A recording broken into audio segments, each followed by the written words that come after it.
দুটি হৃদয়, একটি ভালোবাসা, চিরকাল চিরন্তন। আমার বন্ধু কাকুলির মেয়ের বিয়ে। কাকুলির মেয়ের নাম দেবপ্রিয়া এবং বরের নাম সায়ন্তন। আজ দেবপ্রিয়া ও সায়ন্তনের বিয়ে, তাই ইউনাইটেড ক্লাব জামশেদপুরে বিয়ের অনুষ্ঠান হতে চলেছে। আপনারা দেখতে পাচ্ছেন বর এসে গেছে, কিন্তু এক্ষুনি যে ঘটনাটা ঘটলো সেটা হচ্ছে যে আমাকে কেউ একজন বললেন শাঁখ বাজাতে, এবং শাঁখটা ধরে নেওয়ার পরে দ্বিতীয়জন কাউকে পেলাম না যিনি শাঁখটা বাজাবেন, তাই এক হাতে আমি ভিডিও ও স্টিল তুলতে তুলতে শাঁখ বাজাচ্ছি, মাঝে একটু বকুনিও খেলাম। দেখুন কেমন লাগে ভিডিওটি। शंख तो ऐसे भी हटाने से भी बज नहीं रहा है।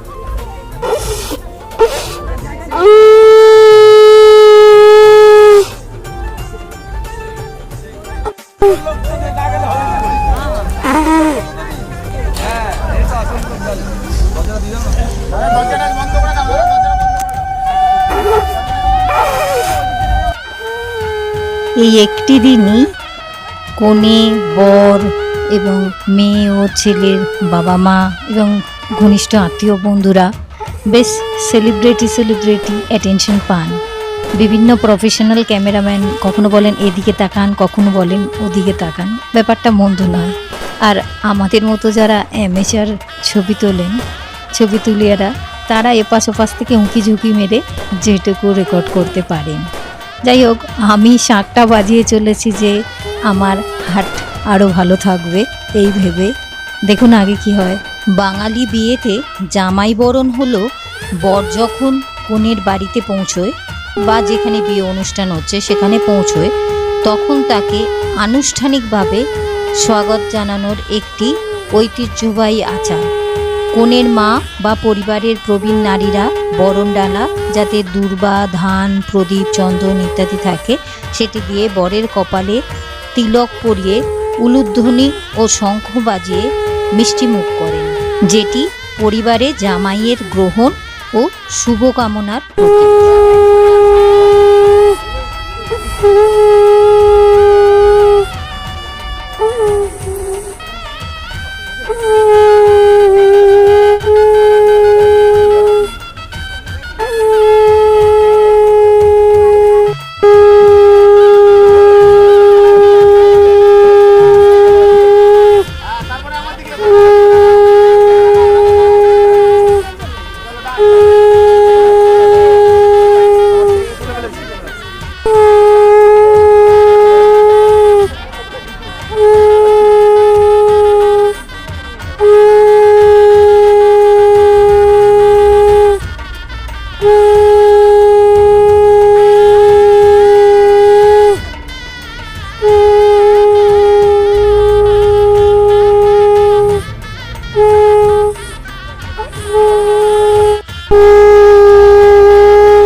সাত জন্মের বন্ধন দৃঢ় হোক, সুখী হও তোমরা।